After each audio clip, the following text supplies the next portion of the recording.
Fun Ideas Productions presents the Fun Ideas Podcast.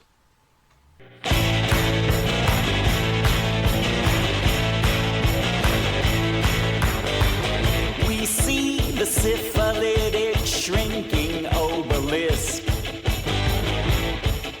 the white man's wilting dick. We see through dangling jowls of seedy game show trolls the smiling lie of the televised hive. The witches are watching with their thousand eyes. Witches are watching with their thousand eyes.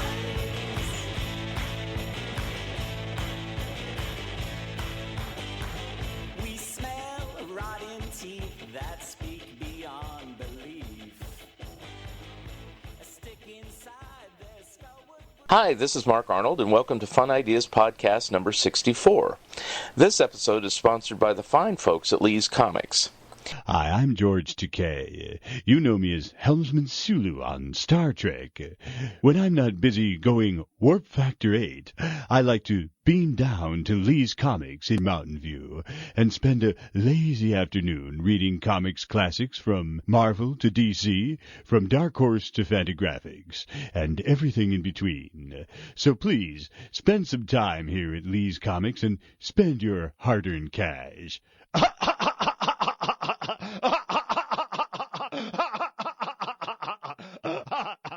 The Fun Ideas Podcast is made possible by listeners like you and from Lee's Comics of California, selling you what your mother threw out since 1982, online at leescomics.com. Headquartered, the timeline of the Monkey's solo years is out. Get it in paperback or hardback, and soon as an ebook on bearmanormedia.com or at Amazon. My co-author, Michael A. Ventrella, will be attending Beetlefest and selling and signing copies of it and our previous Monkey book there. He will be attending at the end of March. I'm doing the final edits for the TTV scrapbook, and I will be turning it in soon.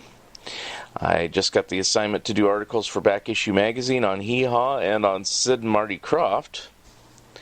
The Warren Kremer book proof is back, and now we're doing final edits. I'm still working on my own Light Up Your Life travel agency, and of course the Mad book, and a possible new Disney book. He is the leading authority on Filmation Studios, and he's here to correct all my mistakes on my Filmation two-parter. He's also written many books, including books on Iron Man and Wonder Woman. Here he is, Andy Mangels. All right, on the phone I have Andy Mangels. How are you, Andy? I'm doing great, Mark. Good to be here. All right, and thank you for being a guest today. Wanted to talk a bit about your career and mainly focusing on Filmation because you apparently are the Filmation expert in my mind and in my eyes. But a little bit about yourself first. Just tell us a little bit about yourself and how you got into writing about comics, collecting comics, and how you got to be the Filmation expert. Well, I was born in '66, so it was actually right about the time Filmation was in its startup days, and wasn't really. I didn't really get to see a lot of Filmation early on because I lived in a little town in Montana that had one TV channel, and that TV channel split between two networks. So you might see one network, 9 to 10, and then another network from 10 to 11 or something. It was never clear what shows you were necessarily going to get from the schedule. We could get other networks. ABC, for instance, came in from Spokane, but that was only if the weather was good and if we twisted the antennas around and so forth. Yeah. So it's amazing that I'm now kind of considered one of the experts on animation in the 70s and 80s and some of the 60s because I didn't really have a chance to experience it as much as most people did. Okay. But I was introduced to comics very early on, in about 1970, I think. 70, 71 was probably the first time I remember reading a comic. And the very first comic I owned was a Teen Titans issue called The Killer Called Honey Bun, in which they fought a giant water tower-like robot. Mm-hmm. And, I utterly fell in love with Silver Age DC at that point. I don't think I saw a Marvel comic for another year or so, but I was so enthralled with the characters and even just the little pictures that I saw. There was an ad for an Aquaman comic where it had a demonic arm holding him up out of the ocean, and the text was something like, if Aquaman doesn't get in the water in the next hour, he will die. and I was like, what does that mean? Oh my goodness, what is that?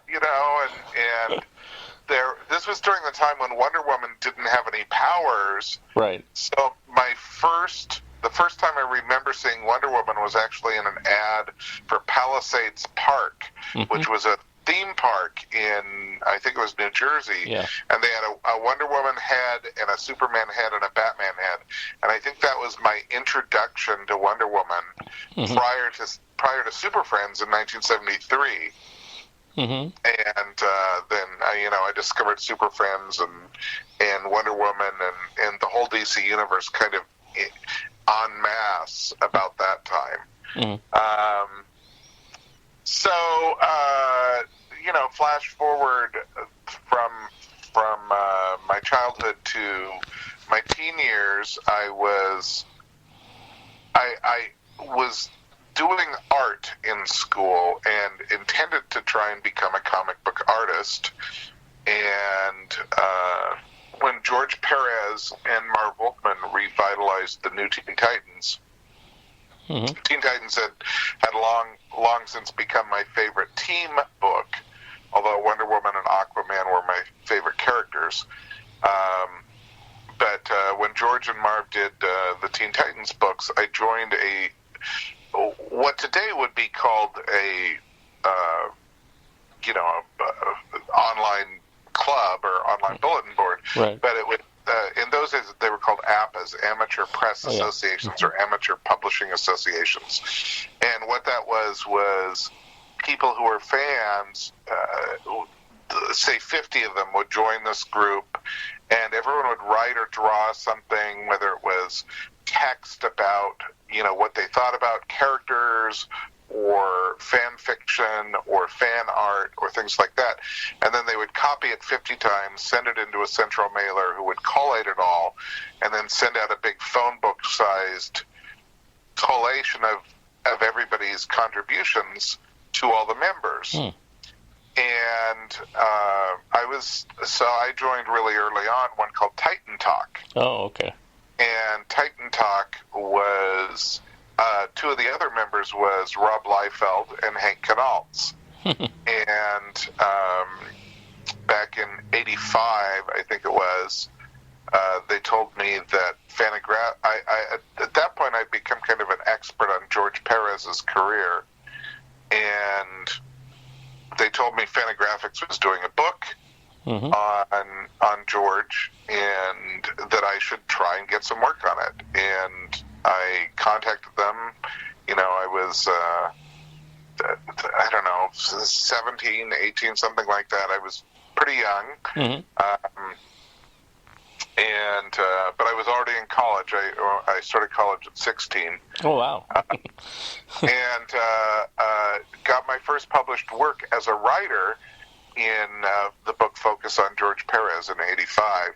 And from there started writing regularly for Amazing Heroes, and kind of became known as the guy who was connected to Hollywood. And at the time I started all my Hollywood writing, I was still living in Montana and was about as unconnected physically as one could get. But I was really good at doing research tracking things down and double checking facts and so forth.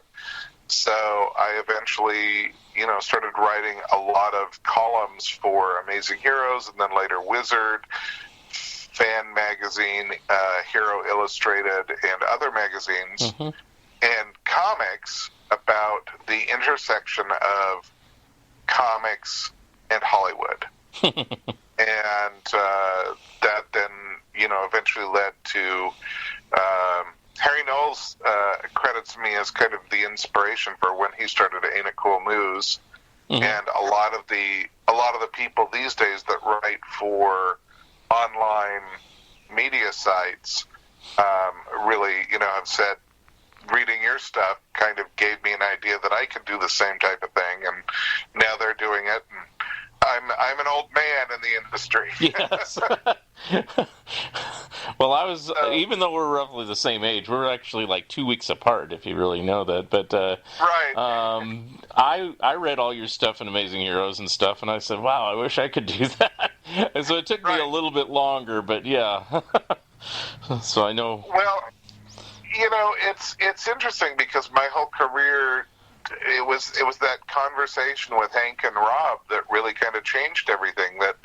That made me think, well, maybe I could write something. I'd always been a good writer in school, but that wasn't my path. Was to be a comic artist, and I actually have old art that I penciled and Rob inked, and he penciled and I inked, and I have a lot of Teen Titans artwork from when I was a teenager. But the comic industry is not necessarily a place for steady employment, right? Or at least steady employment that's supportive of finances. And so over the years, my career has kind of gone closer to Hollywood, further away, and closer again, and further away again, and so forth. And I've written now over 20 books, a lot of them tying into Hollywood properties. I've written Star Wars books, Star Trek books, X-Files, Roswell, book on the Iron Man movies, and they're all either related to in a fictional way to those properties, or they're related in a non-fiction way. Because again, I learned how to do good research, and then I got directly involved with. I'm probably covering all your questions here. That's fine. I'm a talker. That's what we like here on the Fun Ideas podcast. Right. Well, there you go. So I wrote a book. I had an idea to do a series of books on DVD, thematic DVDs. So the first book I did was Animation on DVD, the Ultimate Guide, and there was a couple thousand animated DVDs that I reviewed in there, and so my idea was, don't just do a catalog of these, do a review and a history of each of these projects. So in the entries for every DVD that was covered in the book, I wrote like a little history about where the project had come from, when it was broadcast, or when it debuted, or things like that. Some of the creators that were behind each project, some historical facts, etc. So it was both a guidebook to what you could buy, but it was also a useful historical book about animation. Yep. And it covered at that point every animated DVD that had ever been released.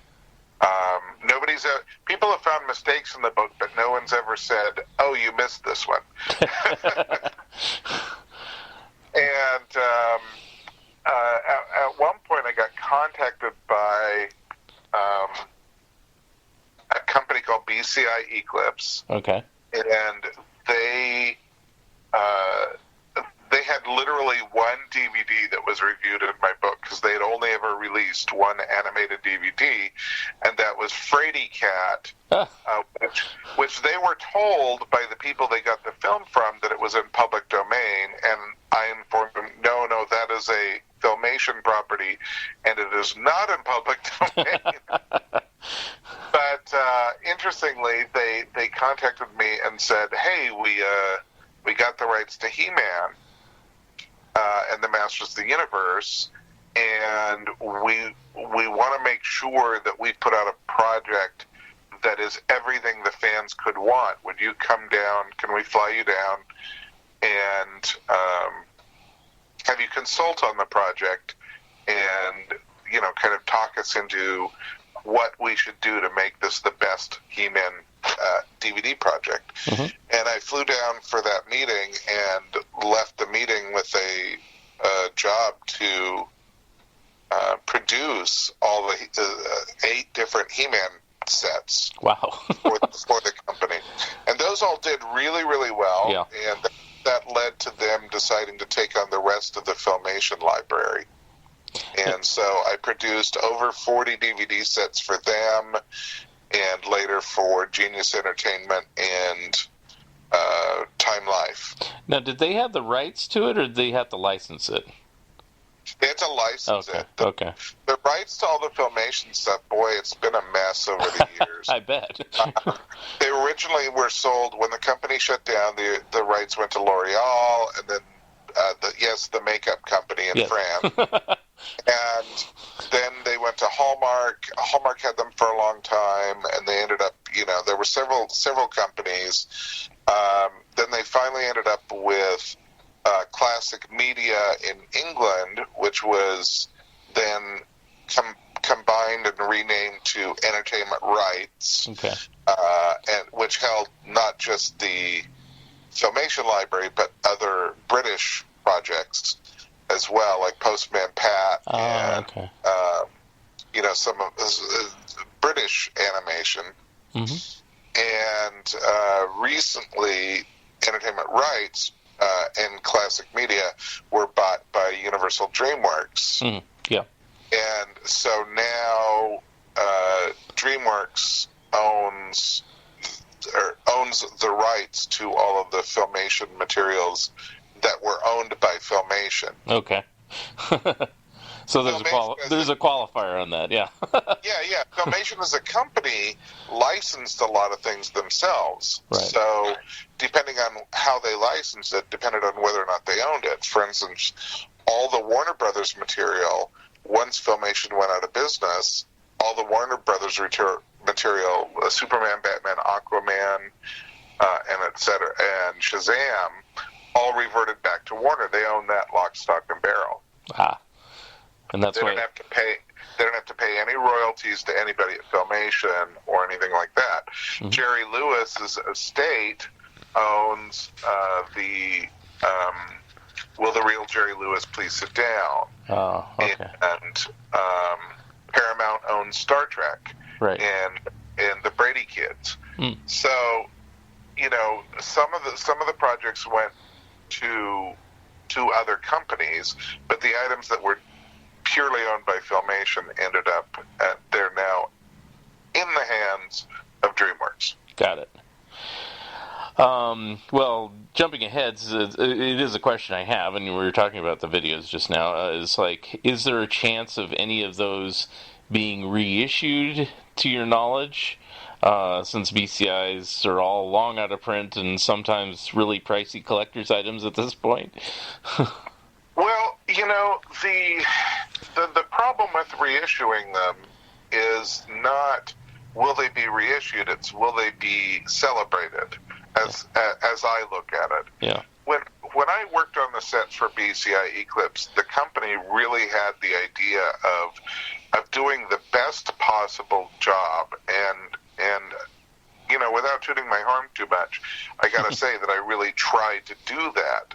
I did my darndest to make sure that every set had as much as I could possibly fit onto it. Mm-hmm. Whether that meant that, I put storyboards on there, scripts on there, there were commentary tracks, there was documentaries, there were deleted scenes if I could get them, there was bloopers if I could get them, there was music and effects tracks, isolated music and effects tracks on some of the things. You know, we did everything possible to kind of make them the coolest projects ever, and that had really never been done in animation. You know, you get Disney projects, and they don't have the amount of material that we would put on for a one-season Filmation series. Right. You know, and it really was the difference between how much care we were putting into the projects and how much care bigger companies put into it. Mm-hmm. So what that means now is that, you know, as physical media is losing its hold on younger culture, and as more and more kids are experiencing streaming as the way they consume content, Mm-hmm. They're used to things like, oh, there's a new YouTube 2-minute behind-the-scenes segment about this episode or that episode or whatever. They're used to that being available for free on YouTube. Yeah. But if they download and stream the movie, there are generally no extras on there whatsoever. Right. The only way they get extras now is a physical content on Blu-ray or 4K or DVD. And the studios are even backing away from any extra content these days. Yeah. So, unfortunately, what you're seeing is them saying, well, there's no purpose for putting out extra content because people don't care. And I think you would agree that, no, lots of people care, but getting the studio to believe that, or getting them to think that there's enough caring to generate or to justify the finances Mm-hmm. is a big question. So I think that DreamWorks will probably license out their library to Netflix or somebody else, and a lot of these titles will be available as the show itself, Mm-hmm. and in as close to the original airing form as they have it. Mm-hmm. But they will not include any of the extras. Okay. The He-Man series has been re-released twice since the BCI Eclipse versions. Mm-hmm. And one of those releases had a couple of the extras on there. We did 16 half-hour documentaries. Mm-hmm. That's 8 hours of documentary about He-Man for those DVD sets. And I think 2 of those documentaries were used in the full series set. Wow. And then the latest time that they were released, none of the materials were used. Wow. So, when they're just like taking material that's already been done and they already own and saying, it's not important, I don't think we're going to be seeing those extras anytime soon. Well, back in the days when you were doing them, was there any shows, I know one off the top of my head, but were there any shows that you were trying to get released and you couldn't find them? Or you didn't have the rights to? The one I'm thinking of is Uncle Croc's Block, but... Right. It's funny, I do a column now for Retro Fan Magazine, which is published by Tomorrows. Yeah. And it's called Retro Saturday Mornings, and I delight in talking about all the weird, the absolutely bizarre and weird series that are out there, and how they came about, and how they developed, and so forth. And Uncle Croc's Block is on the docket at some point, Mm-hmm. as perhaps the weirdest. Mm-hmm. But the problem is that and this is not just Filmation, this happened to a lot of companies, when things were put into syndication or done for worldwide distribution, they would often make changes. They would change the theme music, or they'd do a new opening, because they might take 3 or 4 different versions of a show and kind of lump them all together. Mm-hmm. So, for instance, the Scooby-Doo Dynamite Hour, was separated into Scooby-Doo episodes and Dynamite episodes. Well, out went the old Dynamite intro that also had Scooby-Doo in it, and in came a new Dynamite intro. Right. And new end credits. And those, and the original intros and so forth weren't kept. Filmation would re-edit a lot of their stuff into half-hour segments, and then some of those materials were just kind of discarded or put aside, without anyone, saying, oh, maybe we should have a complete set of the Archies and have it completely done. Yeah. But nobody understood that there would be a future for the majority of these shows. Yeah. Even the actors and the writers and the animators generally thought that at most the work would be remembered 5 years past its air date. Mm-hmm. At most, not 40 years. Yeah.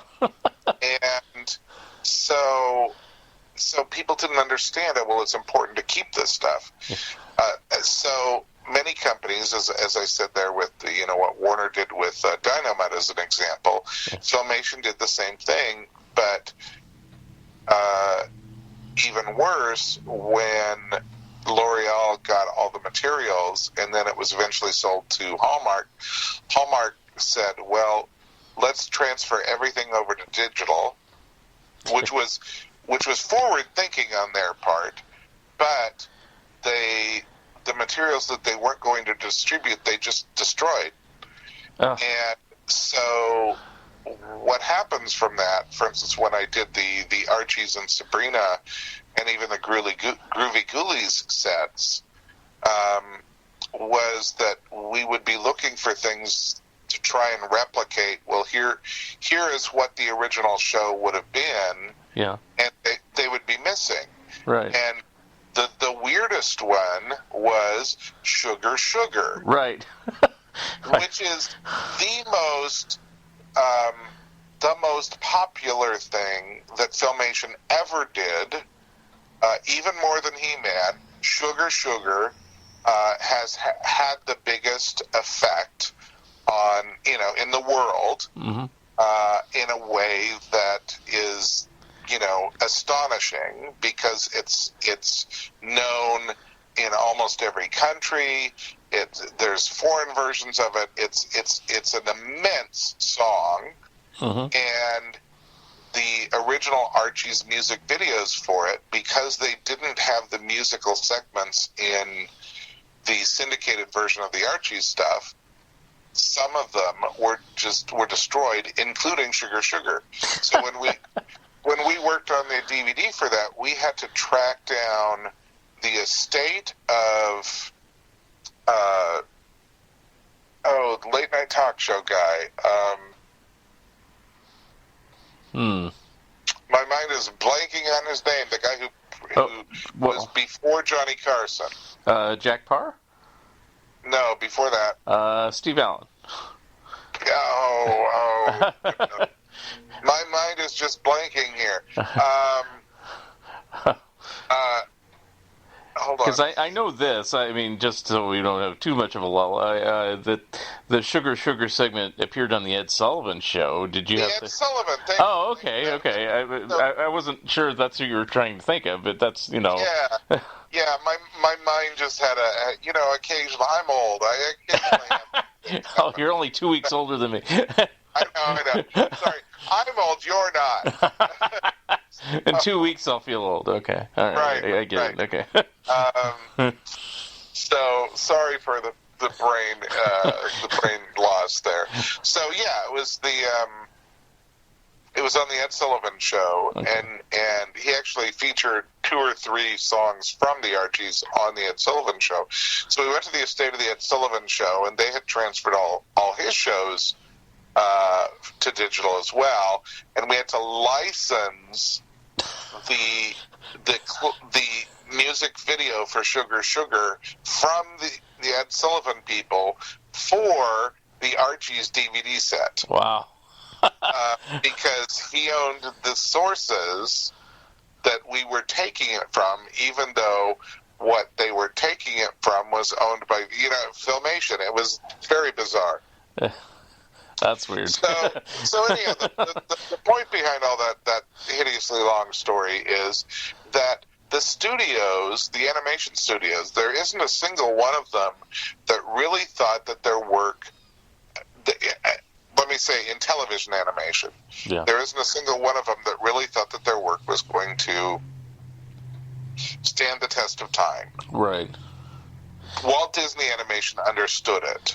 Yeah. And to an extent, Warner Brothers Feature Animation understood it. Yeah. And anything that was theatrical, pretty much the people understood that it would have a history, mainly because Disney kept re-releasing, and everybody understood, we can re-release these years from now. Mm.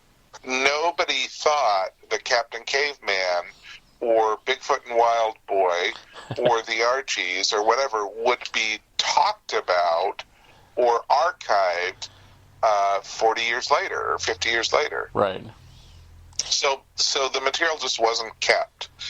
And one of the things that I think you do, Mark, and one of the things that I do, and a very few other people, is that we archive and bring as much attention possible to these older animated projects to give them their proper place in history.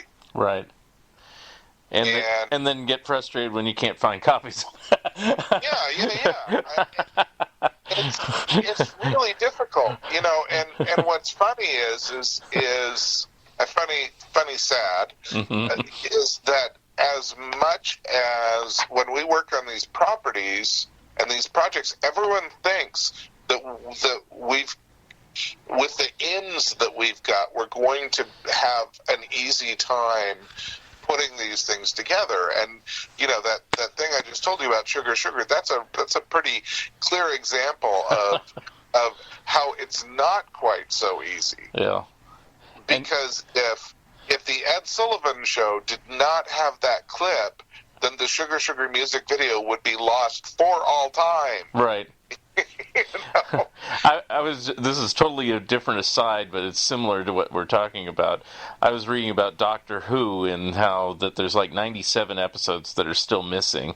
And they found a clip of the transformation of the original Doctor Who to the second Doctor Who, and it just happened to be on a British children's show called Blue Peter. And so they had to license, like you did, that clip back to use it on the DVD because it's the only place they had it. Otherwise, it was wiped. And it's like, right. It's amazing, It's like you'd think somebody would save that. You'd think somebody would save Sugar Sugar. It's like the biggest hit of the Archies. It's like, of all things to throw away, It's like, let's just throw away the main thing that Archies are known for. Right. And now, of course, we live in the era where everyone thinks that the stuff is going to be kept around digitally. Right. And yet, I'll tell you that stuff disappears on the internet all the time. Yeah. And,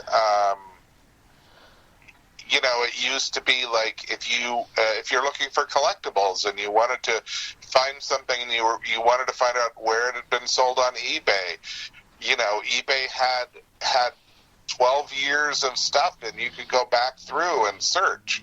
And now, if it's not within the last 3 months, that's gone. Yeah. And, there's very little permanence.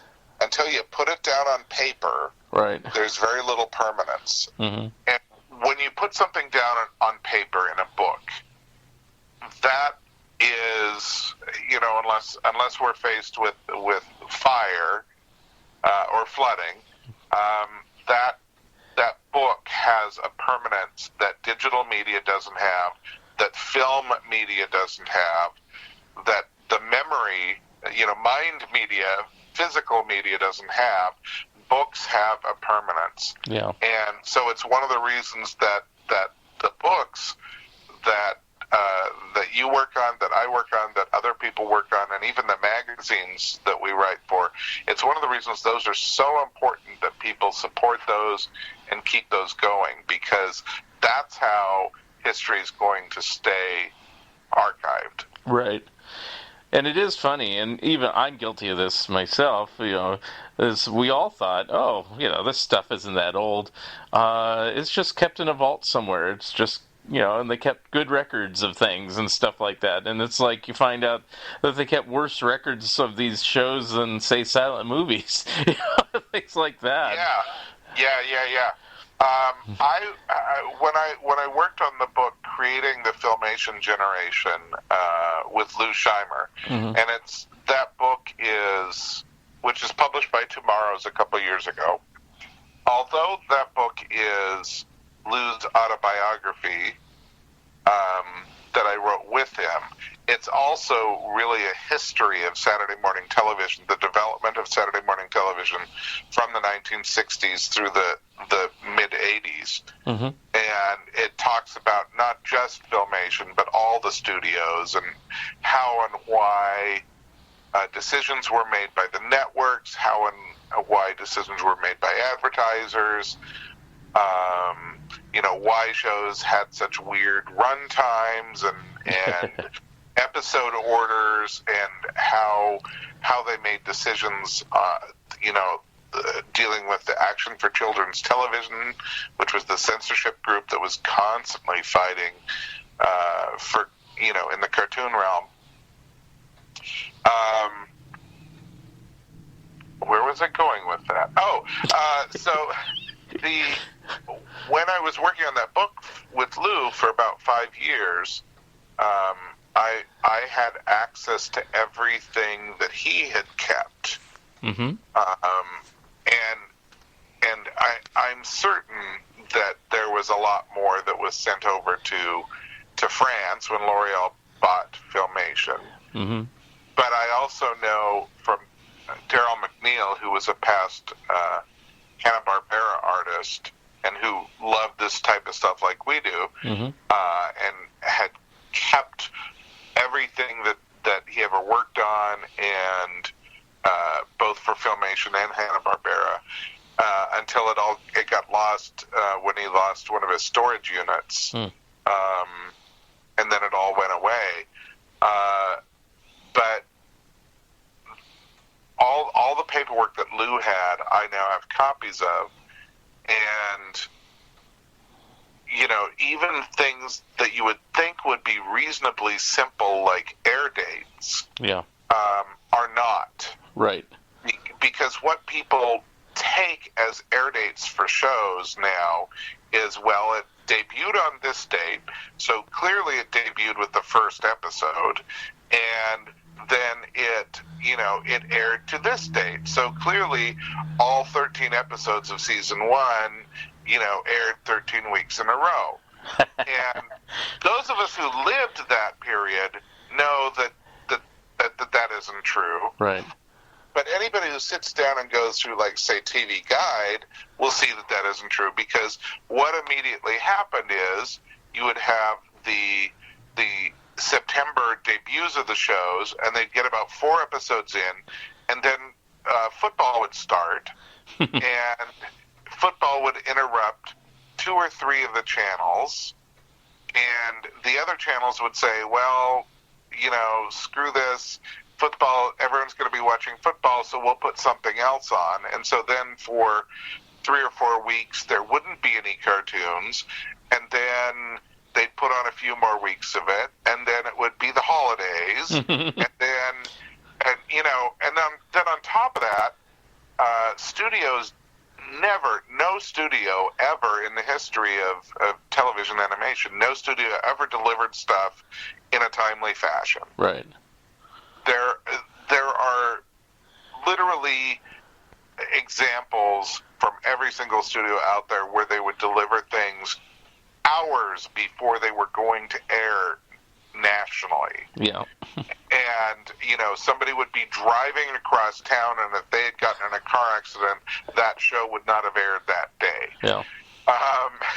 And, so when people look at these episode guides, they're usually based on the production order, or the production numbers of the episodes. So it'll be production 101, 102, 103, whatever. Right. And so they think, well, they were produced in that order. Of course, they were aired in that order, but that isn't the case. Wrong. They were almost never aired in order unless it was a multi-part show. Like if it was part 1 through 3, then they would air part 1 through 3 in order. But other than that, the production numbers had very little to do with how they were aired. They were aired based on when they were turned into the network. Mm-hmm. And almost no show ever had 2 episodes turned in ahead of time. They were almost always turned in within the week that they were airing. Mm-hmm. Part of the reason for that wasn't just because they were late all the time. Part of the reason for that was to fight the censors. Because if the studio got the episode too early, they would sit there and look at it, and they would find some reason to say, well, you need to change this. Well, you need to change this. Well, you need to change this. Or the censor people would say that the censors were called standards and practices. And the standards and practices people would say, well, we object to, I'm not picking on Captain Caveman here, it's the name that comes to mind. We object to Captain Caveman, slapping the dashboard of his car because that teaches kids to slap. So you need to take that out. So they would then need to go in and cut to a shot outside the car where we don't see him slap it, and they need to change the sound effects track, and they need, add in 3 more seconds of music or whatever. And so they just learned that if they turned it in with only a day or 2 at most in advance, mm-hmm.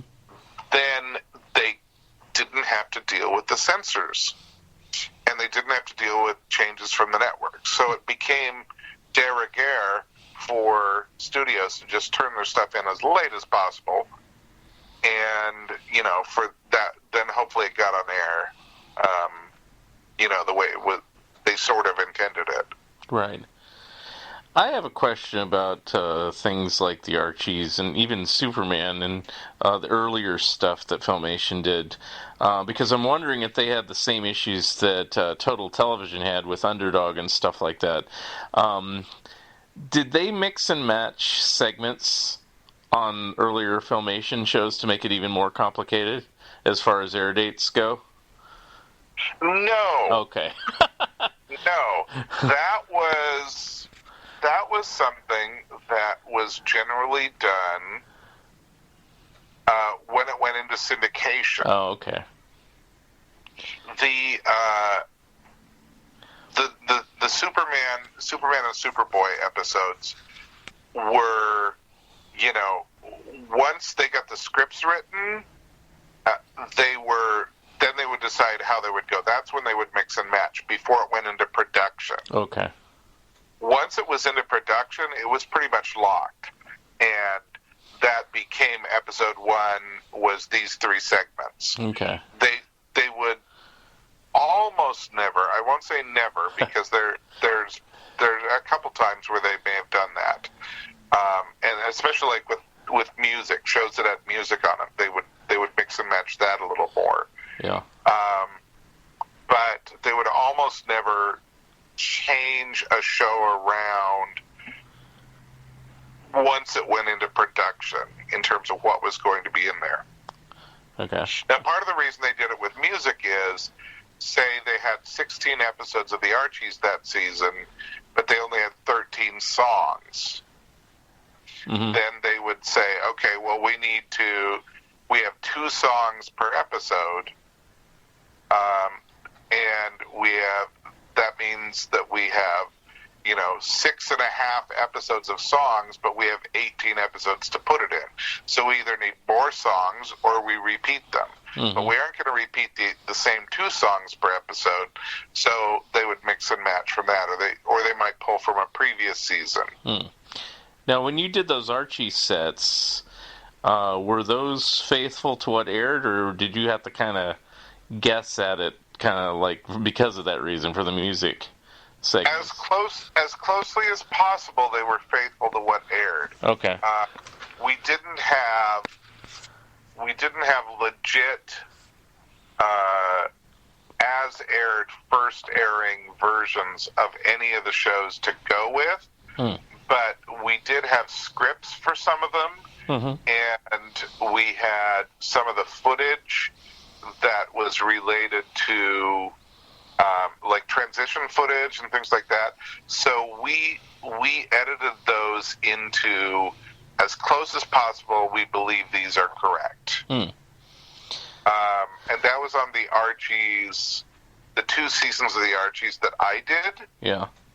The season of Sabrina that they put out, they put that out without my input. Oh. And they just took the syndicated versions and just put them out as was.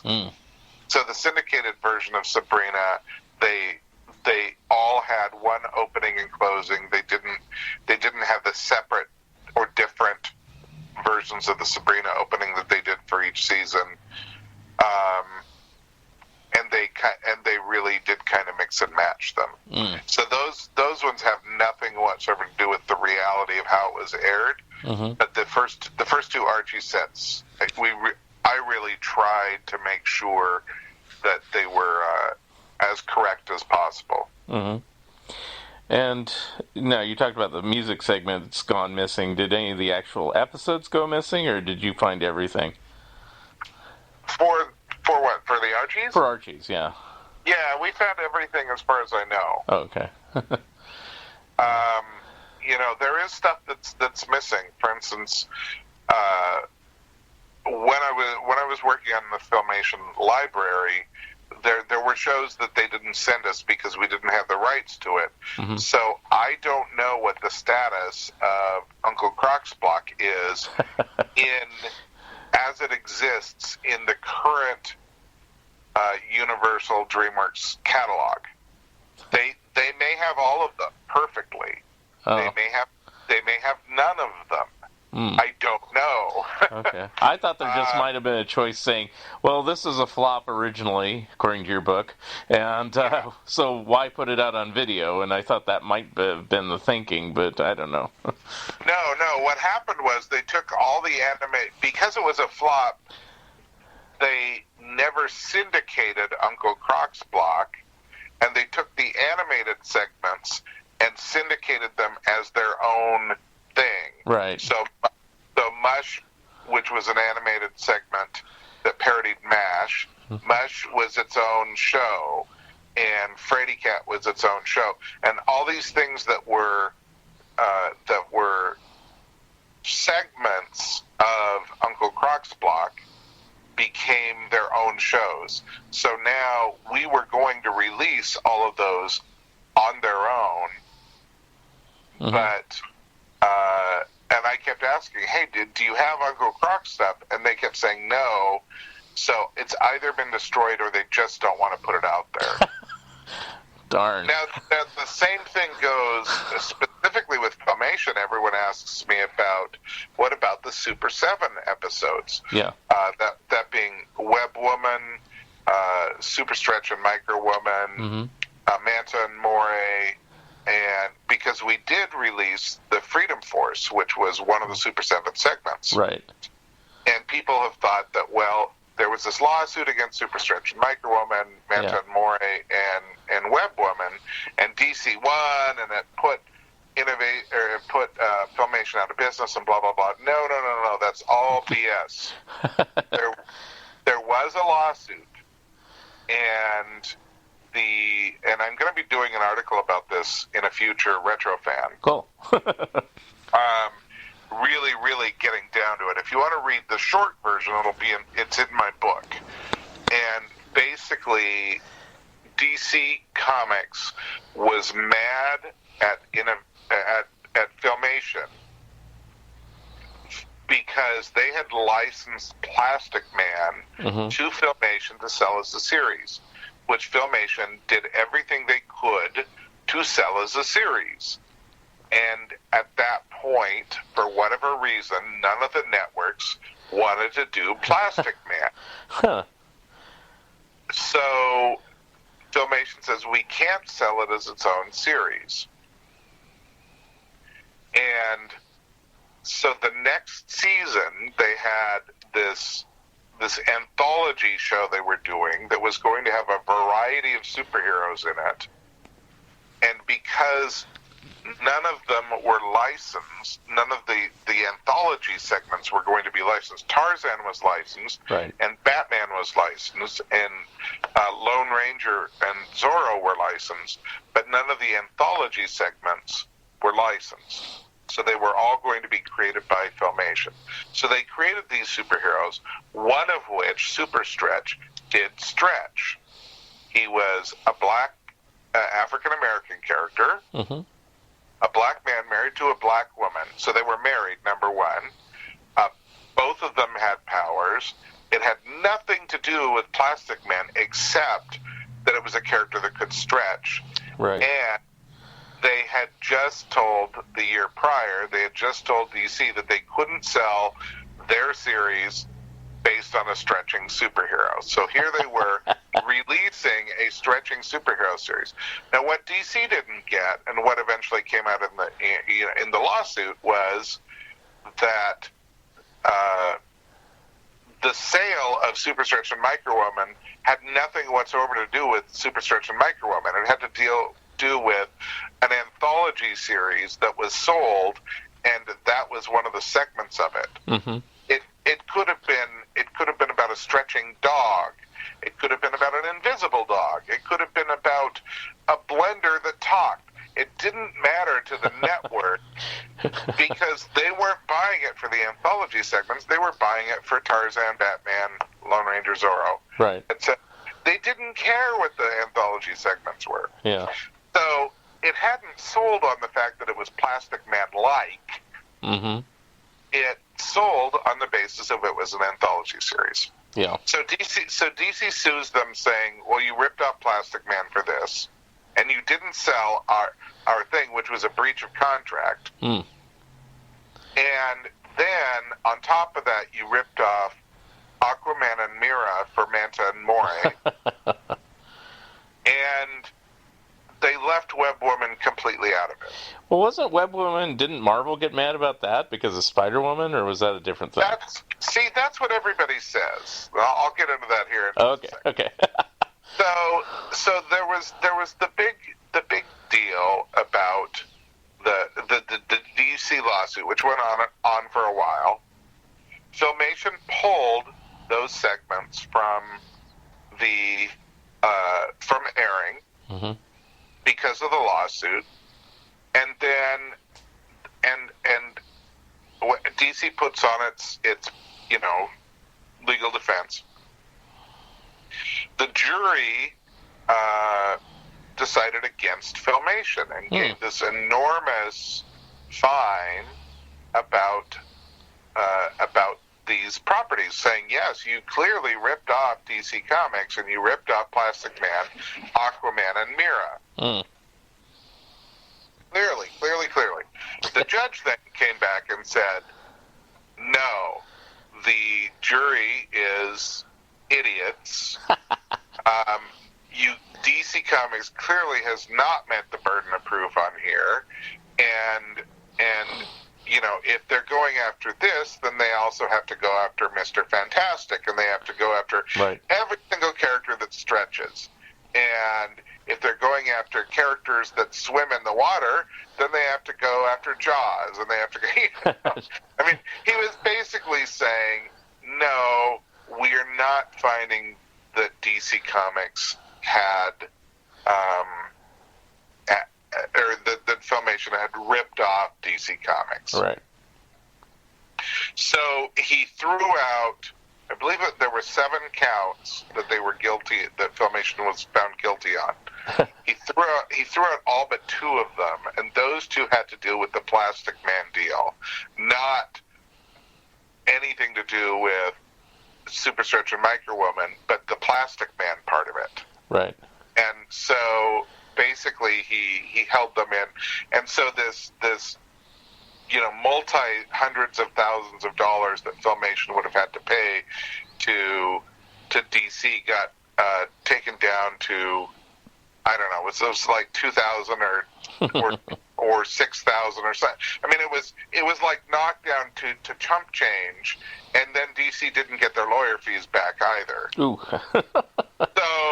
So I mean, in all, it was a huge wash and a huge failure and so forth. But what it did do, it changed American law.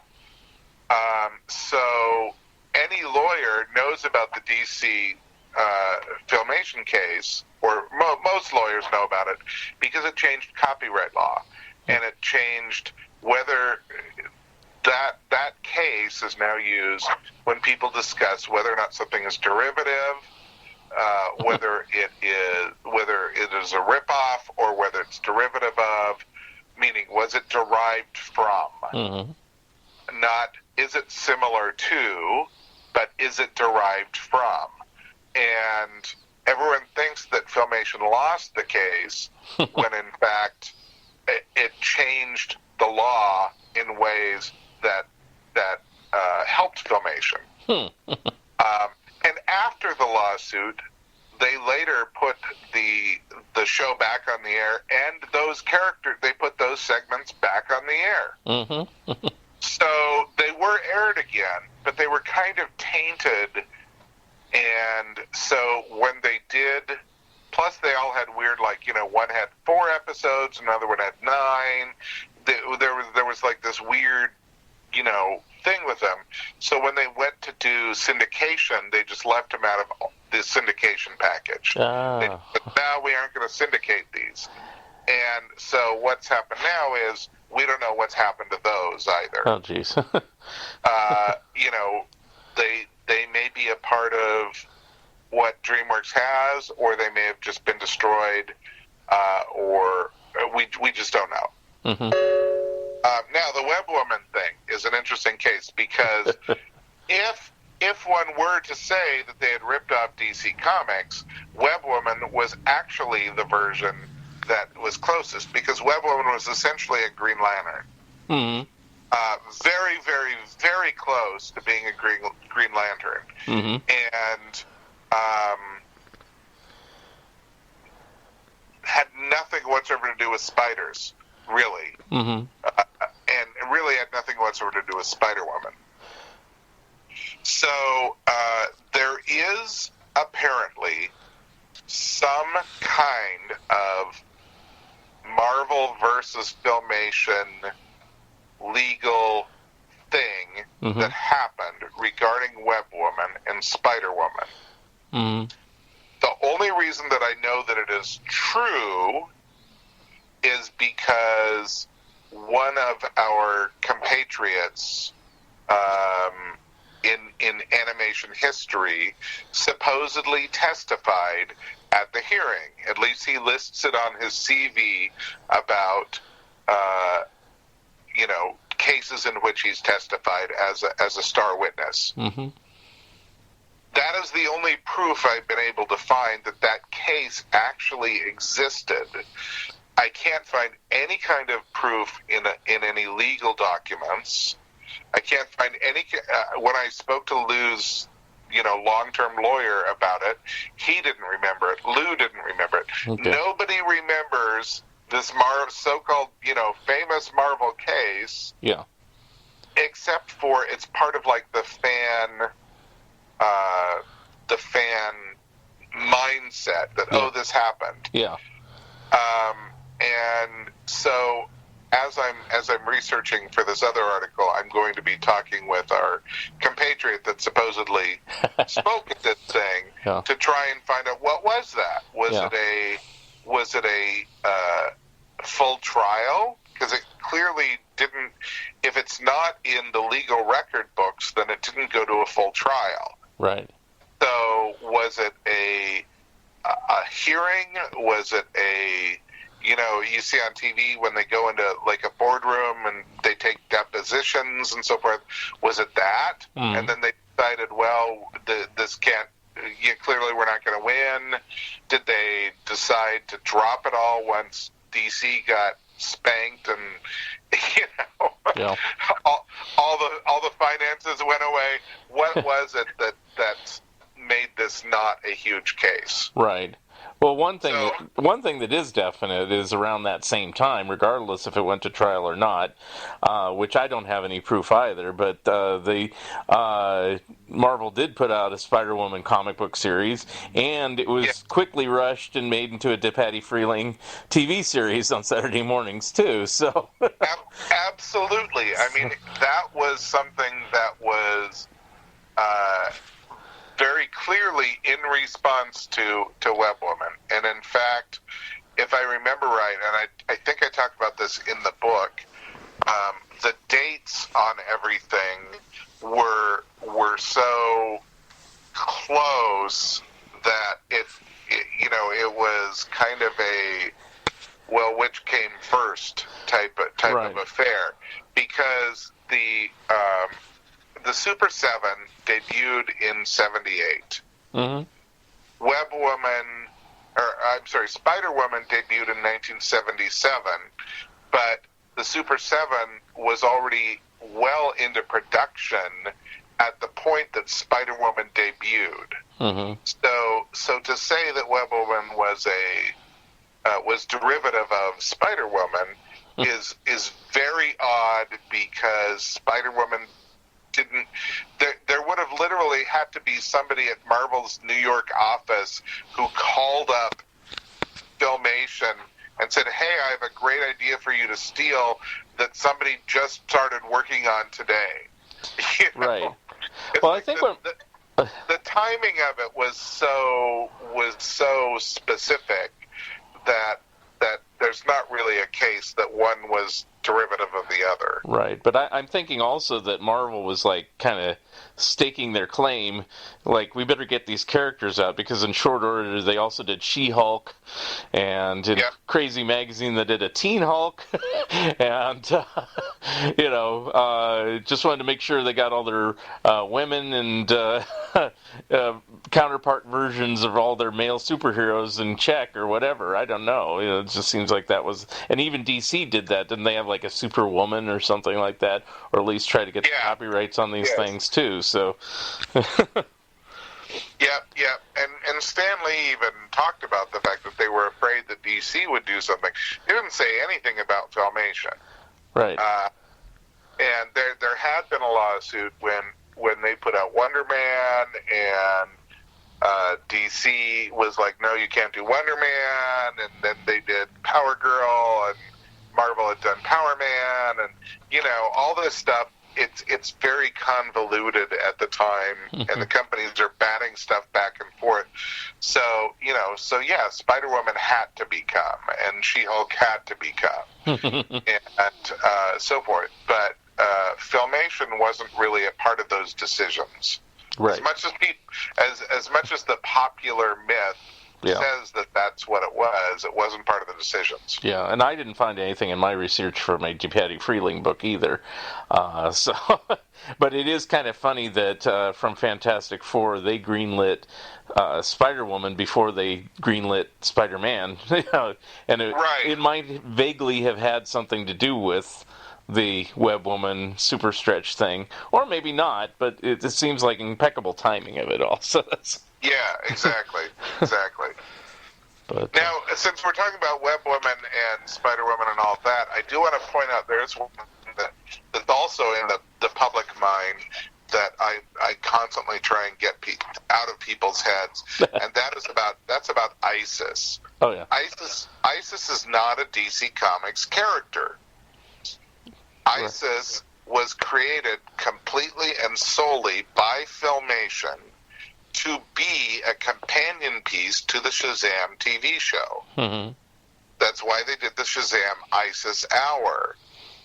was to team the two of them up. And yes, there are similarities, and yes, there are crossovers, and yes, they shared a opening credit sequence. Mm-hmm. But ISIS is not owned in any fashion by DC Comics.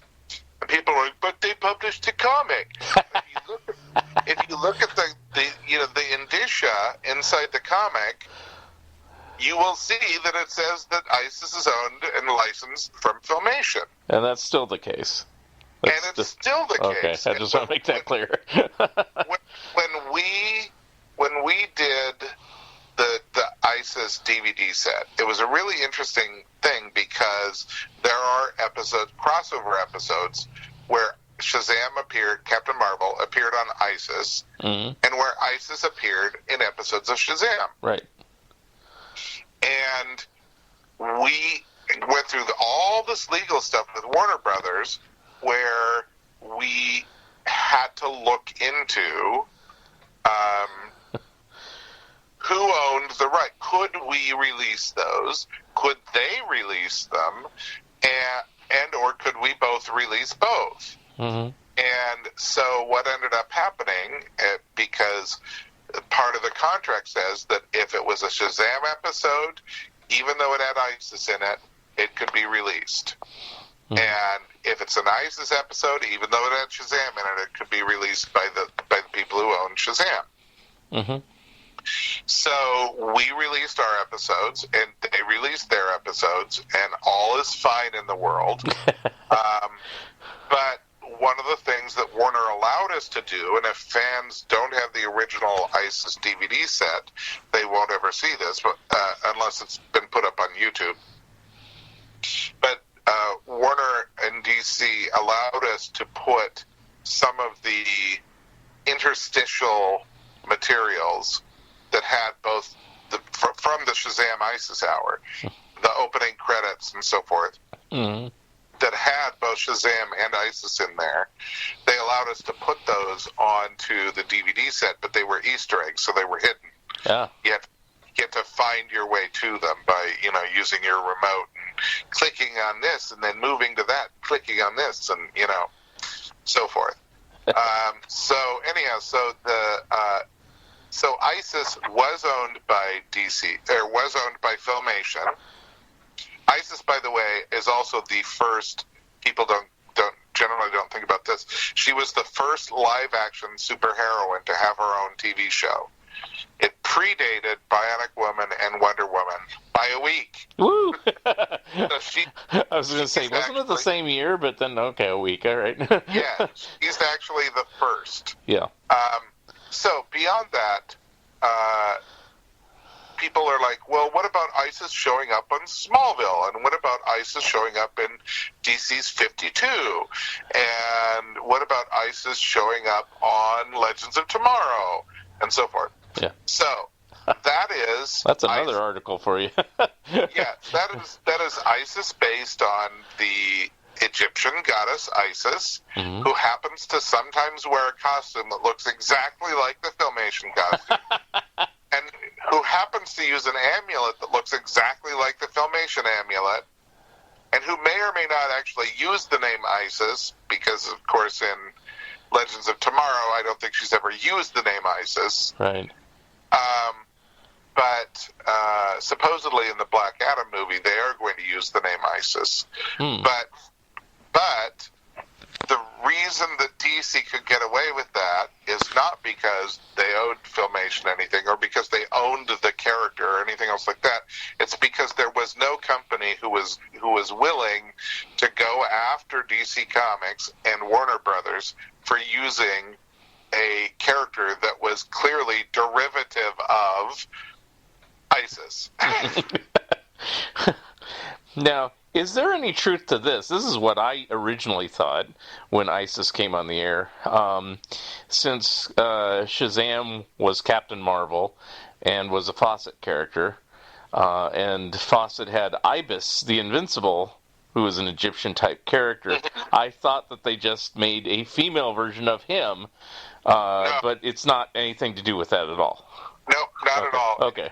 It purely related to they wanted to be female counterpart to Captain Marvel. Okay. And there was an element of they wanted it to have something to do with archaeology and gods, because Captain Marvel got his power from the gods. Got it. Okay. and they wanted it to have something to do with archaeology. And actually, I wrote a big article in Back Issue magazine about the origins of ISIS, and it had more information actually than my book has, because I interviewed some of the guy who actually created the show and so forth. It was actually originally going to be basically the X-Files. They were gonna. It was her and her male friend who eventually became her co-teacher, and some kids going around investigating stuff. And so it was more of like an X-Files Scooby-Doo type thing.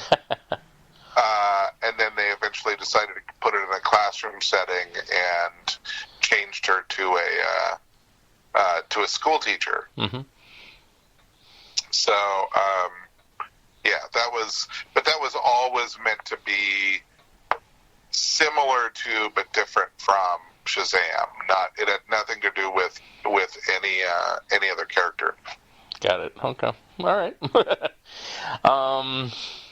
This just came to my mind just out of left field, and I meant to ask it earlier, so we're going back to the Archies for a second. You got all the Archie series out, for the most part, but my favorite was always the U.S. of Archie. Why was that one excluded? Was that one missing, or you didn't have the rights to it? Actually, unfortunately, we didn't get to put out very many of the Archies. They only did the two sets I worked on, and they stopped. Our next one, I think, would have been the U.S. of Archie. Okay. And then, what would it have been? Because we didn't do Archie's TV Funnies. Right, that's true. You missed that one, too.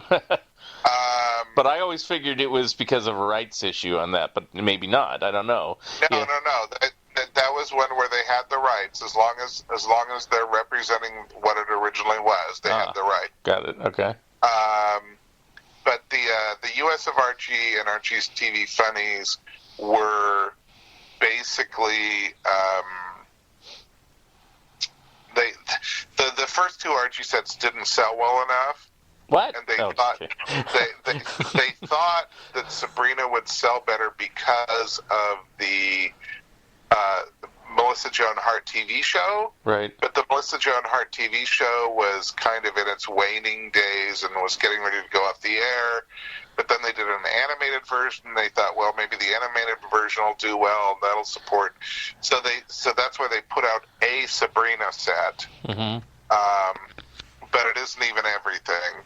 And then the second Archie set didn't sell well enough, and so they just killed the whole line. Oh. I had it all worked out. We were going to release everything. Okay. But unfortunately, not to be. Because as a fan, I hate to say this, I had to go to the bootleg market to get that series, which I do have it.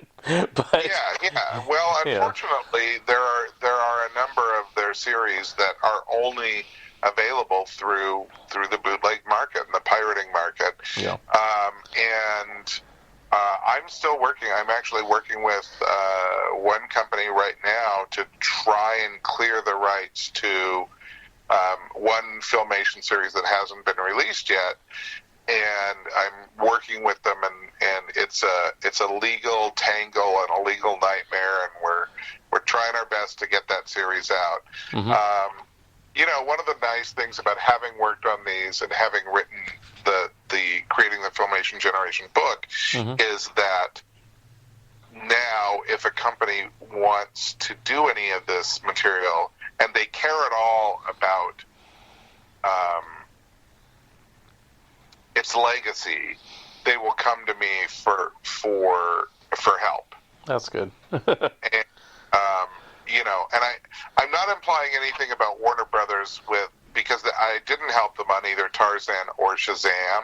Yeah. Well, I did help them some on Shazam, but a lot of the stuff I offered them, they were just like, nah, we don't want to do that. But Tarzan, I didn't help them at all, and I could have. Yeah.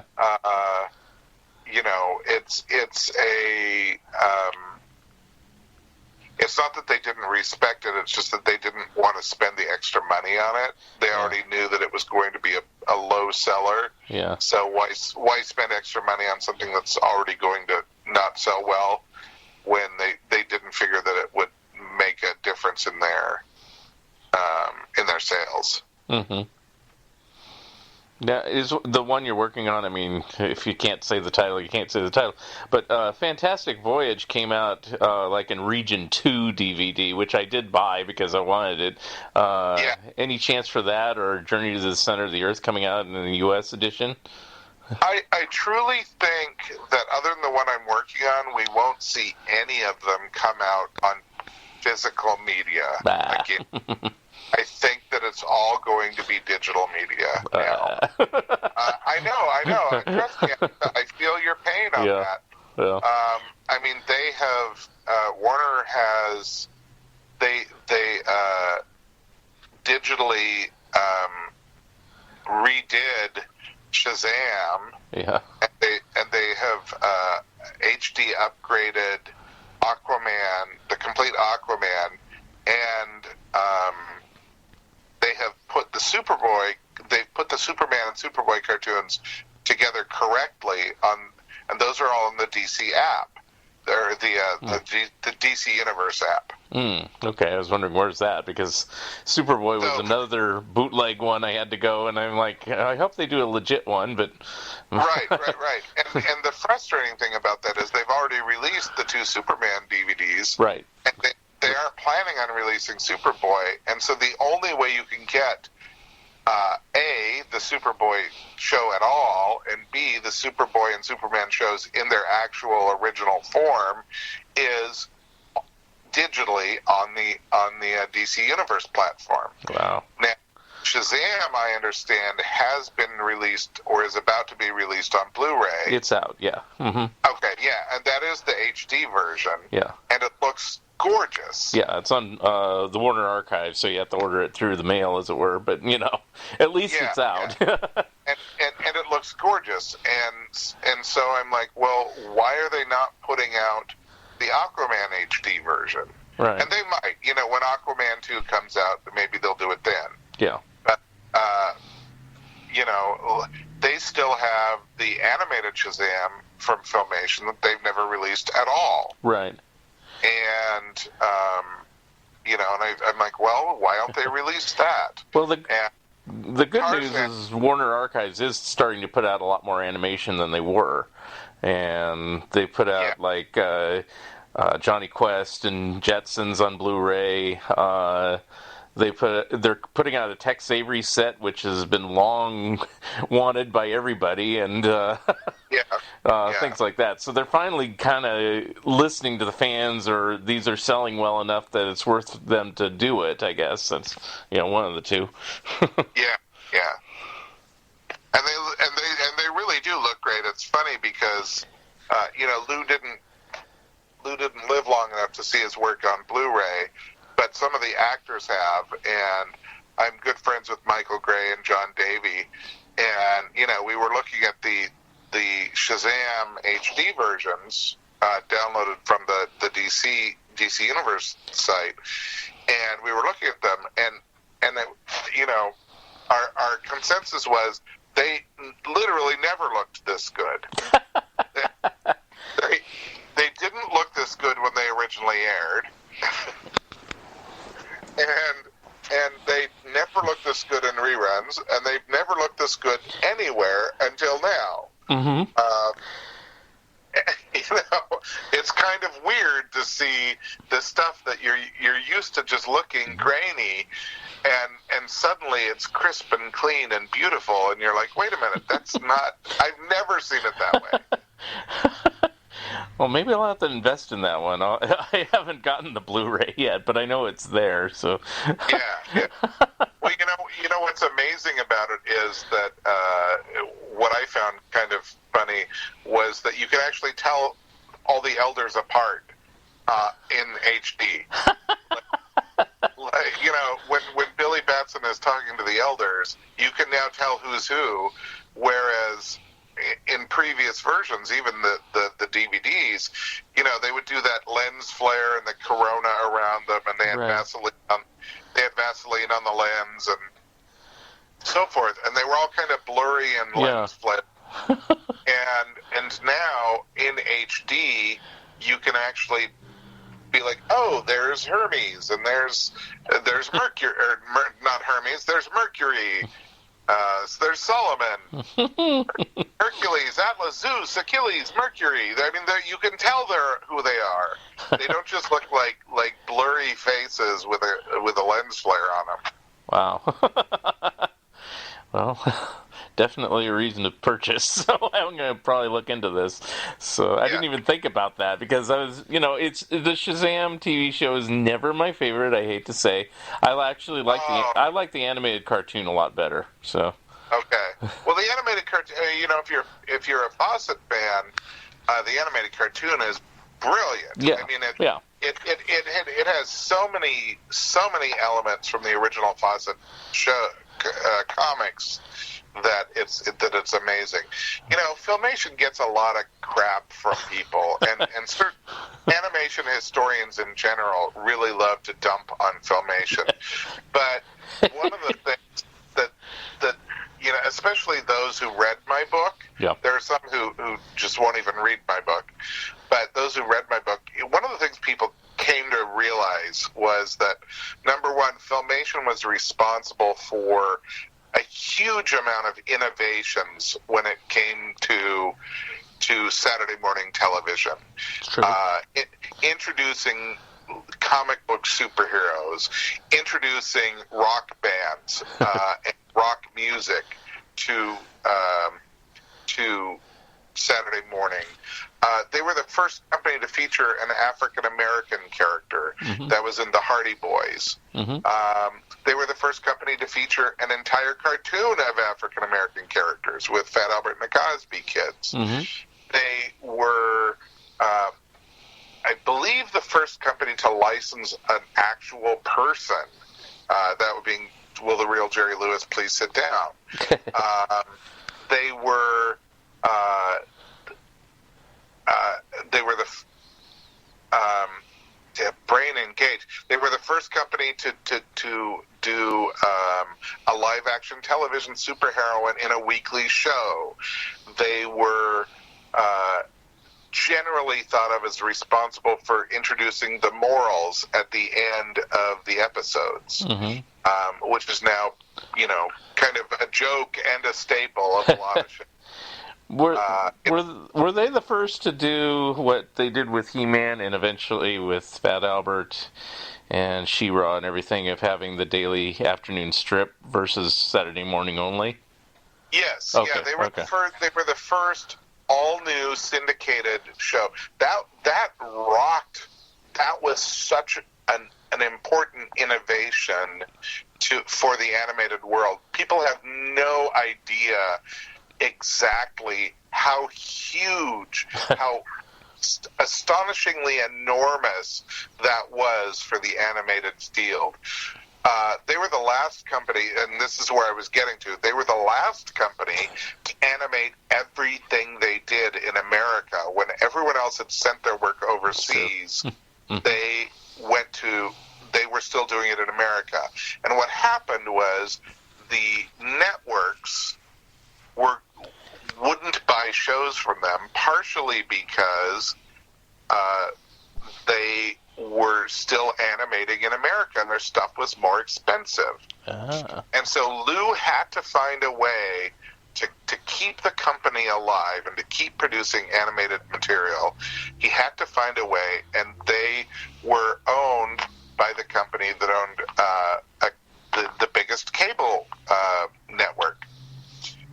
Or cable stations around the country. And so Lou came up with the idea of creating a show that would be new content Monday through Friday, 65 new episodes per year, which could then be rerun 4 times during the year. or 5 times during the year. And it would mean that kids could come home from school and see a cartoon show, not have to wait till Saturday morning. Right. A brand new cartoon show just for them on weekdays after school. Right. And He-Man the Masters of the Universe was the first show to do that, and it was such an immense hit that it led to everybody else announcing their own shows. Oh, yeah. And, so you would not have Transformers, you would not have G.I. Joe, you would not have Thundercats, you would not have Strawberry Shortcake, you would, all these DuckTales, shows, all the Disney ones. all the Disney ones, all of that came from Lou breaking the stranglehold of the networks. They said, we aren't going to buy from you. Lou said, fine, I'll find another way to get the cartoons to kids. Mm-hmm. And he did it, and it was such a huge hit that suddenly the animation field was opened up to syndication. Right. And all these shows that we love today, and we think of as being, classics of the animation world, all of them came because Lou decided to do He-Man. Wow. And now people, they look at some of the shows that I talk about in books and they go, really? They only did 13 episodes of that? They only did 17 episodes of that? And it's like, that's the way they used to do it. For some reason, that's it. Now it's 65 is like minimum of things, It's right. I mean, wasn't Jetsons like 16 or 18 episodes? Oh, 24, but it was prime time, so, and then they repeated them forever for 20 years, and then they made some new ones in the 80s, but, it's like... Right. And you just accepted it. You said, okay, I guess this is all there's going to be, It's like... Right. Exactly.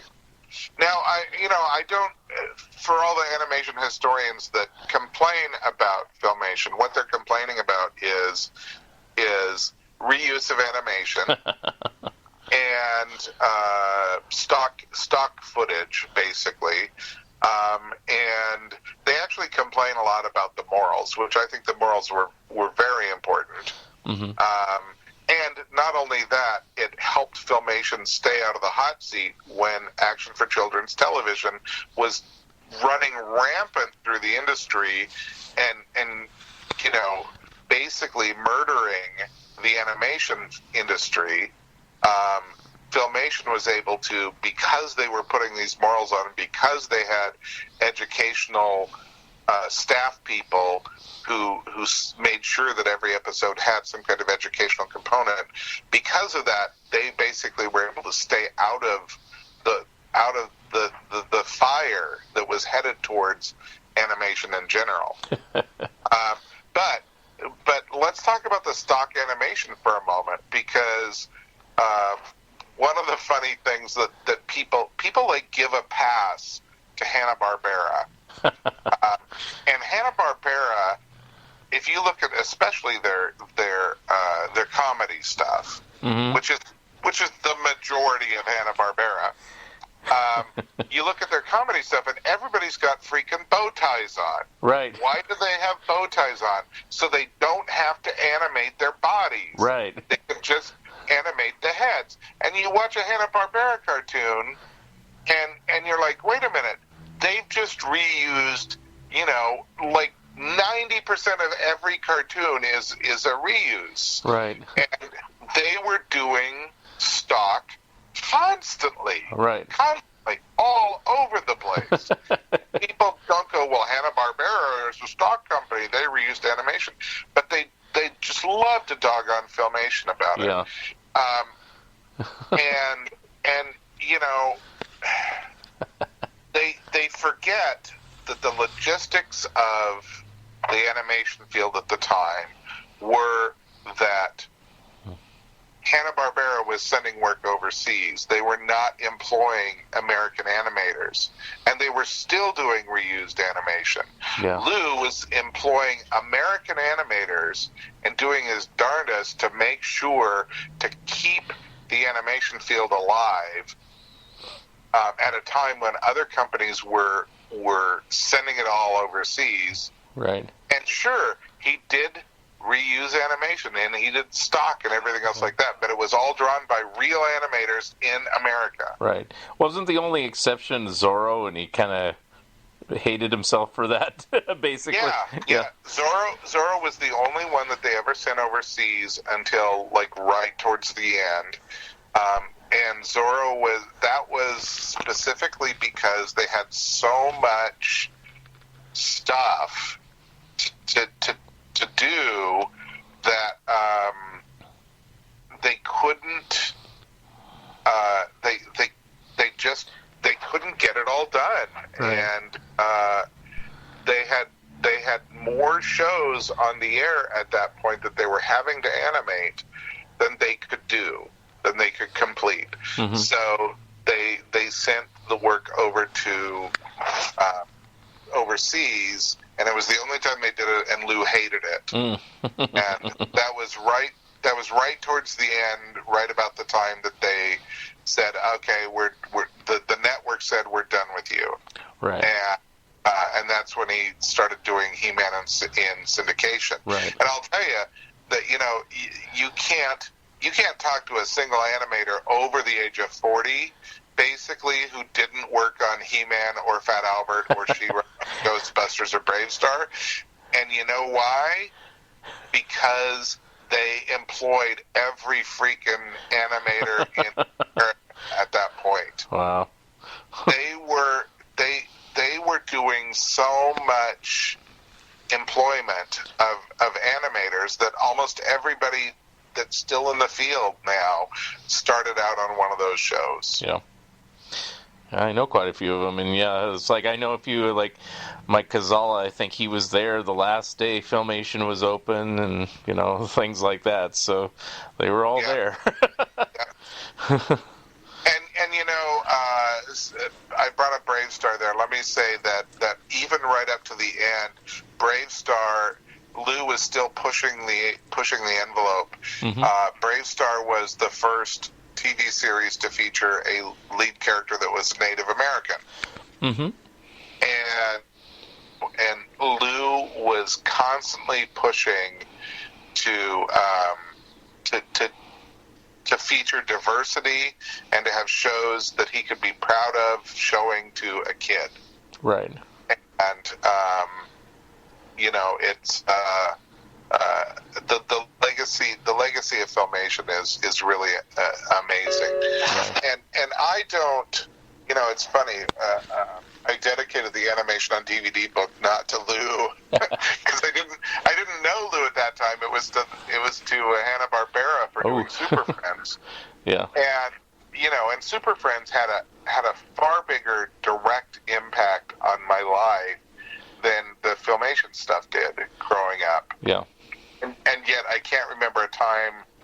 Well, I can't remember a time as a kid that Super Friends wasn't on the air, Mm-hmm. and I can't remember a time that Filmation wasn't a part of it as a kid, because those were the golden years for me. That was the years I was watching television before I went off to college. Right. You know, Super Friends was around for 13 seasons, so it was on a long time. Yep. And I watched it all too. You know, so. Right. By the time it finished, I was done with college. So, wow. So it was from the age of 5 up through the age of 18. Right. So, you know, so I'm not saying that other companies didn't have their purpose or their place, and you know, as I write these articles for RetroFan, again, that's a magazine for tomorrows. It's a bi-monthly magazine. As I'm writing my Retro Saturday morning columns for them, I'm focusing on, you know, fun things from lots of studios, not just Filmation, and you know, let's talk about various shows. I've got Electra Woman and Dinah Girls coming up in the next issue, with an interview with Judy Strangis, and I am about to start working on the Dynamite Blue Falcon one, and then right after that is Bigfoot and Wild Boy, and so forth. But in between those, there's a two-parter that I'm like super proud of, because no one's ever written about this. I've got a two-part article coming up in, I think it's issues 9 and 10 or 10 and 11. Two-part article on the Saturday morning preview specials. Oh, yeah, that used to air the Friday night or the Thursday night before the new season started. And this is one of my typical super in-depth articles that, goes in and I interview as many people as I can find, and it covers all sorts of cool stuff, and photos that I've unearthed that are just amazing. And let me tell you, those preview specials, if you thought Croft shows were drug-induced and super weird, those preview specials were just about as weird as one can get. Oh, I loved them. I loved them every year. I poured over TV Guide, and it's like, and I watched those shows, and I was a Saturday morning junkie. I was totally there. Yeah. And, funny, because as a kid, you don't think, oh, this makes no sense. This is so weird. Why is this happening? And as an adult, you kind of looked at it and you're like, what were they smoking? Yeah, but I didn't care. It's like, because they got so excited, they go, and now we're going to have a clip of a news show from Filmation, It's like, oh, good, It's like, or, oh, no, if I have to say this, since you said, why do animators or animation fans hate Filmation? I'll have to admit, I was in that category, but I'd watched the stuff as a kid. Now I love it, and it's like I've developed a big appreciation for all the American studios, even if they outsourced it during that time, 60s, 70s, 80s, it's like, because just the dedication to continue doing all that stuff all those years, it's amazing. Yes. Yeah. There's very few animated studios from the 70s and 80s that I wouldn't sit down and watch everything that they had and find something to enjoy. One of the interesting things about working on this preview special stuff, though, because remember, came from Montana, got one station, so I didn't always see everything, and beyond that, I watched it all on a black and white TV. Yeah. So most of the stuff I never saw in color until I was an adult. But what's surprising is the amount of live action material that was on Saturday mornings that people just don't talk about, or that don't have huge fan bases because they didn't. The studios didn't last, or never went into syndication, or whatever else like that. And as I'm working on these preview specials, and I'm like, wait a minute, NBC only had one cartoon show on in 1976 or 1977, whichever one it was. Yeah. And everything else was live action. Everything. And you had shows like Run Joe Run. Yeah. Big John, Little John, which was about a little kid who would grow into, or I don't know whether it was a little kid that would grow into an adult or an adult that would grow into a little kid, but it was one or the other. It was Sherwood Schwartz, so it was always something goofy. Yeah.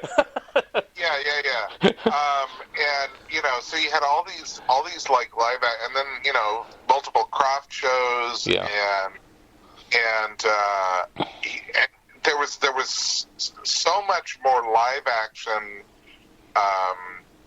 material on than most people remember there being on. Well, there's even like in the news, the little segments between the shows and stuff like that. Yeah. And we talk about animation being sent overseas. Well, that's another example of how animators were being put out of business, was through the live action shows. Mm-hmm. And, not to say that Filmation didn't do its own live action shows, and Hanna-Barbera didn't do that many, but Legends of the Superheroes. Well, the Banana Splits and the Skatebirds and things like that. They did a few, but anyway. Right.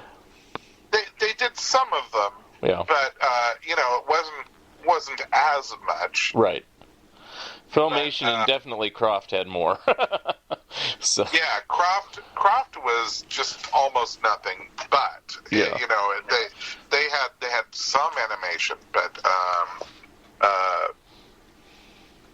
Filmation only did a few live action, and then you had companies.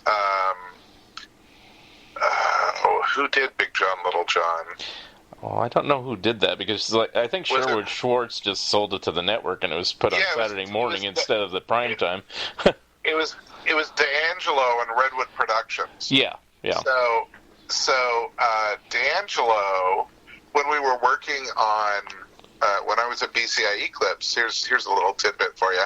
When I was at BCI Eclipse, and we were working on the Filmation stuff, and we were getting near the end of it, we were like, well, what else can we do that's in this vein? And so we started approaching Schwartz, and we approached D'Angelo's heirs and so forth about doing stuff like Big John, Little John, and some of the other live action shows, to see if we could license those out, and it unfortunately never went anywhere. Well, Big John, Little John did eventually come out on DVD. I don't know what label put it out, but and the Hudson Brothers Razzle Dazzle show did come out. I do have that. Yeah. I mean, there is some weird stuff that came out, but we were trying to put all of it out. Right. Run, Jump, Run, and all those. Right. And unfortunately, a lot of that stuff, whether it's live action or animated, it's probably just never going to be seen again. Yeah. Because it's either too esoteric and odd. Yeah. Or it's I mean, like most people don't know what Run Joe Run is, or West Wind, right, or any of those things, and they're odd. Yeah. Or you've got stuff like the Emergency Plus One, which was based on Emergency. Well, Emergency may rerun on MeTV, but who's going to buy it? The cartoon, today? Yeah. You and I would, and a couple hundred other, animation historians, and that would be about it. Right. And so they look at this and say, well, why would we even put it on Netflix, or why would we put it on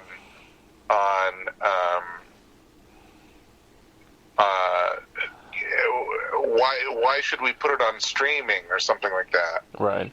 And I maintain that if they put a whole box set together of everything, then they might be able to sell it.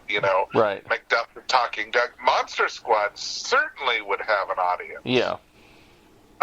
Monster Squad, I would think would be a pretty good hit. Right. But the Kids from Caper or the Red Hand Gang or something like that, it's just like most people don't have a clue what they are. So like there's no way that they would sell to today's audience. The one I'd always want, and it's probably would be a licensing nightmare, so it would never come out, is Curiosity Shop.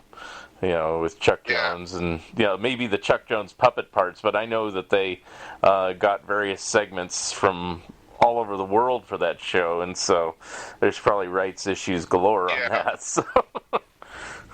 Yep. But I have like one 17-minute segment that I downloaded off of YouTube, and I'm like, well, that might be the most I'll ever get. You might have to live with just that. Yes. Anyway, well, Well, we've talked quite a bit here, and, just wanted to know if there's anything you wanted to plug. I know you've been saying Retrofan, and I love that magazine, so keep writing for it. And anything else you'd like to plug before we go? Well, if you're interested in my career or following what I'm doing, I do have a website, andymangels.com, and you just have to spell it right. It's like angels with an M in front of it. And I update that pretty frequently with what I'm working on. A couple of the projects that I'm working on for the future, I am in the early stages of working on a second book about Filmation. Cool. And this one would be kind of like complete index / behind the scenes from the animator side of things. So, creating the Filmation generation was really about the business side of Saturday morning.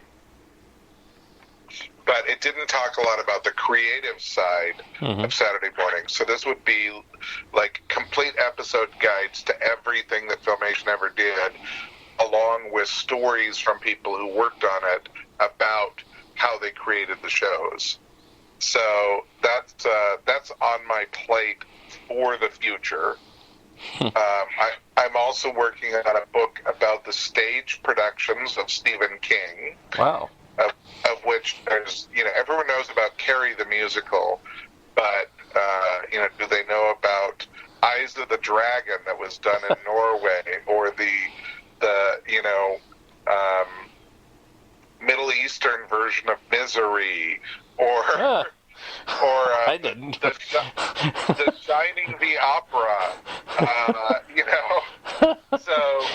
So there's been about 40 or 50 different Stephen King stage productions over the years, and so I'm doing a book about those. And just for those people who think that my career hasn't been strange enough. And then I'm also I got a job at the end of last year. I'm writing 6 teenage or preteen young adult graphic novels for kids that are kind of retelling fairy tales in completely modern eras, like they happen now. Cool. So those are kind of fun. I've written a couple of those, and I have 6 of them total to write, and then if the series does well, then I'll continue past that. So I'm I have my feet in a bunch of different worlds. I'm still writing comics when I can. Last year, of course, I did Wonder Woman 77 Meets the Bionic Woman, which was the first meeting between Linda Carter's Wonder Woman and Lindsay Wagner's Bionic Woman. And that was a huge hit. So, of course, they've never greenlit a sequel. Because who likes to make money? But,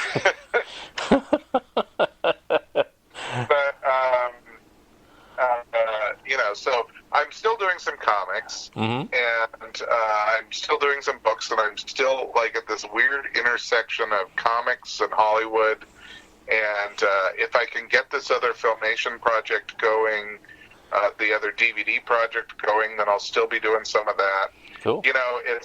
It's a strange thing when I say that the creators of these animated series had no idea that their work would survive for 40 years past them. I'm kind of this weird. I'm their spawn. Oh no! I am, and you are too. Yes. We are what that work spawned. Right. Their work affected us so much. Right. That we want to spend our days reliving it and keeping its legacy intact. Right.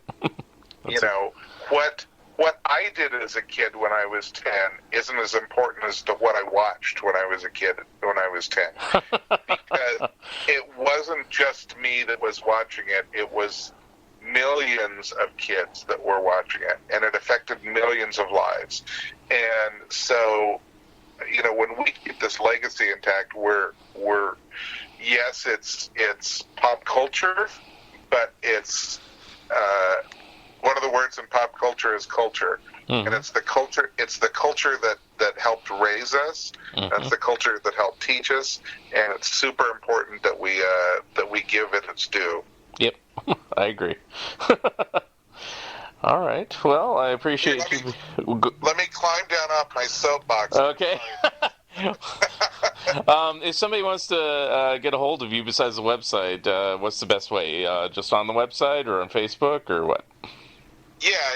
On the website there's a link to email me, and then I'm on Facebook as well. If you don't have any friends in common with me, I may not approve your Facebook request immediately. So send a message first, right? And tell me why, you know. And but otherwise, I'm usually pretty good on there.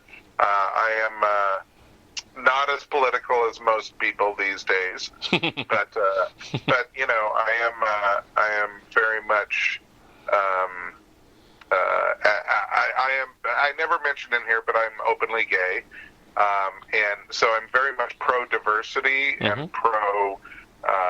You know, it's why some of these moves that Filmation made were so important to me. Right. Was seeing a world that reflected the world around me. You know, so if you follow me on any social media platform, you will see me being very pro diversity. But otherwise, I talk about everything from music and Broadway and to animation to superheroes. A lot of Wonder Woman stuff. Yay! You know. So. All right. Well, I want to thank you for being my guest today, Andy, and I'm looking forward. I can't talk. I am looking forward to all your projects that are coming out soon. Well, thank you, Mark. And what is your next book? My next book, well, there's a few in the pipeline. Probably the Monkey Solo book is closest to being published, but there's a Warren Kremer book, and I'm still working on the Total Television Scrapbook, which is a sequel to my other Total Television book, working with the daughter of Buck Biggers, and she submitted a lot of cool stuff, so I'm finishing that. That sounds great. I look forward to them too, Mark. All right. Thanks for having me on. Thank you very much. I'll talk to you soon. Thank you for listening, and thank you, Andy Mangels, for being my special guest. Episode number 65 will be coming soon. If you would like to comment and or be a guest on this podcast, please drop me a line at funideas.mark@gmail.com. Become a Patreon of Mark Arnold and Fun Ideas Productions. If everyone listening just contributed $1 a month, that would be a tremendous help in continuing the production of my books and this podcast. Also, subscribe to my YouTube channel. The opening and closing music for the Fun Ideas podcast is provided courtesy of Andrew the Slow Poisoner Goldfarb and is used with permission. This has been the Fun Ideas podcast. This is Mark Arnold speaking. This episode is copyright 2020, Fun Ideas Productions. Thank you, and good night.